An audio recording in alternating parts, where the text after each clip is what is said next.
آگے بڑھتے ہیں، چکوال سے کیم نیوز بلیٹن میں شامل کرتے ہیں۔ چکوال کے نوائی علاقے تترال میں مزدور رکشا یونین نے اپنی مدد آپ کے تحت اپنی روڈ کو بنانے کا کام شروع کر دیا۔ مزدور حضرات کا کہنا ہے کہ بارہا متعلقہ حکام سے اپیل کر چکے ہیں مگر کوئی پرسان حال نہیں۔ مزید تفصیلات دیکھتے ہیں اپنے نمائندے راجہ نذیر جنجوا کی اس رپورٹ میں۔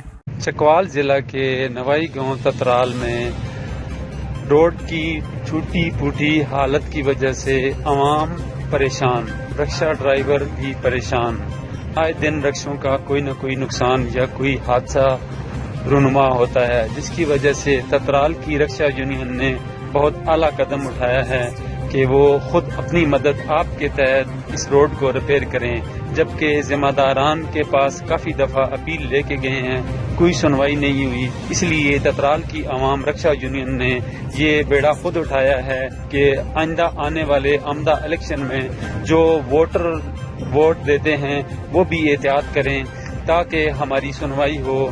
جب ووٹر ووٹ دیتے ہیں تو ان کو ان کا حق بھی ملنا چاہیے کہ کم از کم چلنے والے جو رستے ہیں وہ ٹھیک ہوں، ان کے لیے سہولت ہو، لیکن ابھی تک ایسا کچھ نہیں ہو رہا۔ تترال کی عوام بہت پریشان ہے اور رکشہ یونین زندہ باد، جنہوں نے یہ بیڑا اٹھایا ہے اور عوام کے لیے اور اپنے لیے یہ خود اپنی مدد آپ کے تحت کام کر رہے ہیں۔